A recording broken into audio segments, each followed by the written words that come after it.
কিরে নয়ন, এত রাইতে তুই এখানে? আরে লিটু মামা, তুমি কুমিল্লা থেকে এই ভটভটি নিয়ে চলে আসলা?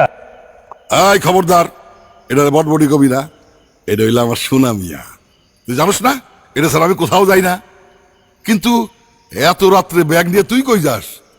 আরে এই মাইয়াটা কেডা? হ্যাঁ, আয় নয়ন, তুই কি বিয়ার আগের দিন রাত্রে এই মাইয়ানে নিয়ে ভাগতেছোস? এই শেফালি, শেফালি, তোর ছেলে কি কাণ্ড করতেছে দেখ। হ্যাঁ, বংশের মুখে চুন মাখি মাইখা অন্য মায়ানে নিয়ে ভাগতেছে। আমি কোথাও যাচ্ছি না, হ্যাঁ? ও চলে যাচ্ছে, আমি ওকে আগায় দিচ্ছি। আরে ওই তো পাত্রী, ও স্নেহা।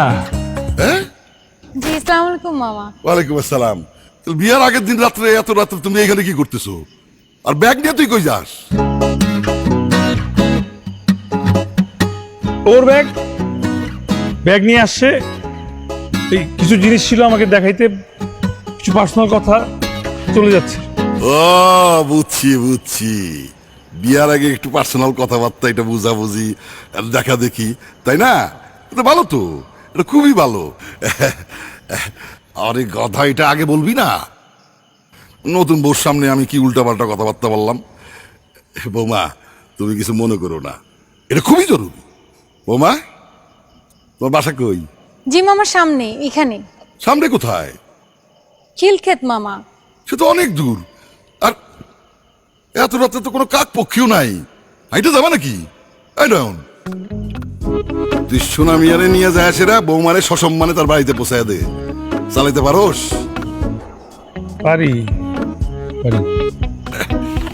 এ সোনা মিয়া, আরে আমার সোনা মিয়া, যাও আমার বৌমারে সসম্মানে তার বাড়িতে পৌঁছায় দিও।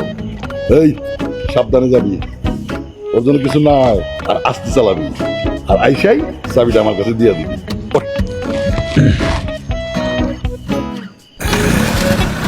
আসসালামু আলাইকুম মামা। নয়ন, সাবধানে যাস। তাড়াতাড়ি যান। সে জোরে যায় না এটা। আরে কপাল, কপাল আর কি দেখানোর বাকি রাখছিল। আর যদি কিছু দেখানোর বাকি না থাকে, আমার উঠে নিয়ে যাও আল্লাহ। কি চাইলাম আর কি পাইলাম। শোনো আমি, আরে তোর কষ্ট এখন আমি বুঝি। তুই সারা রাত ধইরা সেই কুমিল্লা থেকে 3 টন ওজনের একটা মানুষ টাইনা নিয়ে আসলি, একটু শব্দ করলি। আর আমিও সেম 1000 টন কষ্ট বুকে নিয়ে নিজের হবু বউরে আরেক বেটার হাতে তুলে দিতে যাইতেছে, একটুও কষ্ট লাগতেছে না।